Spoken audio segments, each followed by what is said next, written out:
বাড়ির বড় বউ হওয়া এতটাও সহজ কথা নয়।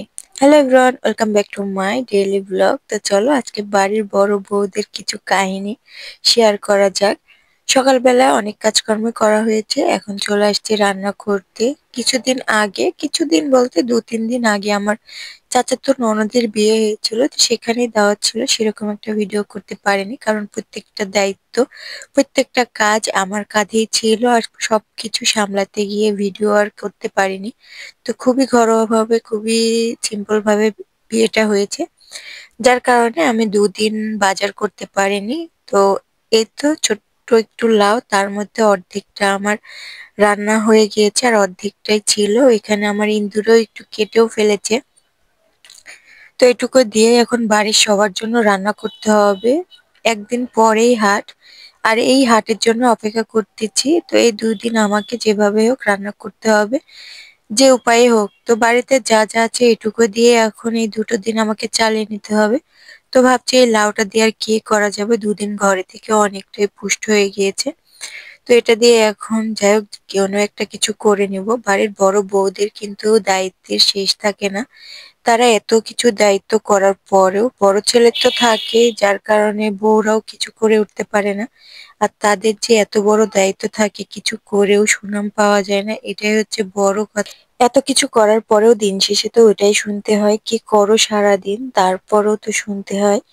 প্রত্যেকটা মানুষের সাথে কিন্তু পার্থক্য শুরু হয়ে যায়। এত কিছু করার পরও, এত ভালো ভালো রান্না করার পরও কিন্তু মেয়ের সাথে তুলনা হয়ে যায়, মেয়ের রান্নাটাই সব থেকে বেশি হয়ে যায়। বাড়ির বড়রা এত কিছু স্যাক্রিফাইস করার পরও ছোটদের সঙ্গে তুলনা করা হয়। তো সেরকমই, কিছু বলার নেই। এরকম বড় বউদের যারা আছো আর যারা এইরকমের মধ্যে দিয়ে দিন পার করছো, তারা একটু কমেন্ট করো। এই দেখো এখানে একটা কলার ছড়ি আছে, আর এই কলার ছড়িটা খেতে খেতে প্রায় ফুরিয়ে গিয়েছে। এটা আমাদের নিজেদের গাছেরই কলা। এখানে লাউ দিয়ে দিয়েছি, লাউয়ের মধ্যে একটু কাঁচা মরিচ, পেঁয়াজ, রসুন আর শুকনো গুঁড়া মরিচ দিয়েছি। তো এটা দিয়ে সিদ্ধ বসিয়ে দিয়েছি, আর এখন এটা আমি একটু ঘাঁটি করে নেব, কারণ এটা এখন রান্নার উপযোগী নেই। ঘাঁটিটাই ভালো হবে মনে হলো। রান্না করতে গেলে কচি লাউটার প্রয়োজন হয়, আর এই লাউটা কচি ছিল কিন্তু ঘরে থাকতে থাকতে অনেকটাই পেকে গেছে। তো ভাবলাম যে শক্ত হয়ে গিয়েছে, তো এটা একটু ঘাঁটি করে নিই। তো সিদ্ধ হয়ে গিয়েছে, আর এখানে আমি ডিম দিয়েছি একটা। তেলের উপর ডিম দিয়ে আসলে এই ঘাঁটিটা করে নিচ্ছি। খেতে ভালোই হয়েছিল, দারুণ হয়েছিল।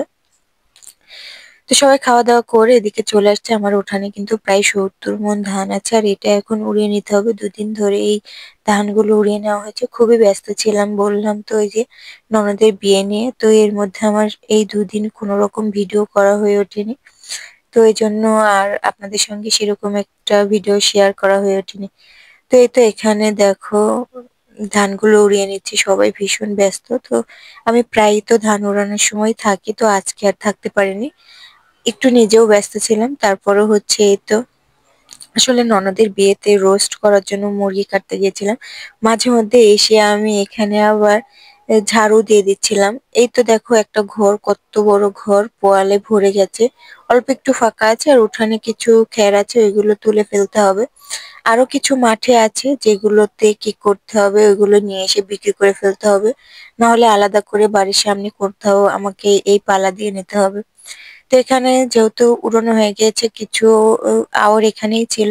তো সেগুলো আমরা এখানে সুন্দর করে সাজিয়ে দিচ্ছিলাম, কারণ একবার সাজিয়ে সাজিয়ে অত উঁচুতে তুলে দেওয়া খুব কষ্ট হয়ে যাচ্ছিল। তো এখানে আমি আর আমার শাশুড়ি মা মিলে বসে ধানের এই আটিগুলো এক জায়গায় করছিলাম। আর বেছে নেওয়ারও কারণ ছিল, এগুলো বড় ধান ছিল, যার কারণে এর মধ্যে আটির মধ্যে অনেক ধান ছিল। ধান থাকার কারণে ইঁদুরে কেটে ফেলে এগুলো। তো আমাদের যেহেতু 1 বছর সংরক্ষণ করতে হবে, ওই জন্য আমরা এই তো ধানের আটি দেখে দেখে এই আউট থেকে ধানগুলো আলাদা করছিলাম। তো এই তো ধানগুলো সাজিয়ে নিচ্ছি। এত কিছু করার পরেও তো দিন শেষে ওইটাই শুনতে হয় যে কি করো সারাদিন, কিছুই তো করো না, শুয়েই থাকো। বাড়ির বাকিরাই বেশিরভাগ কাজ করে। এগুলো শুনতে শুনতেই কান তো পচেই গেল। যাই হোক, দিনগুলো তো এভাবেই কেটে যাচ্ছে।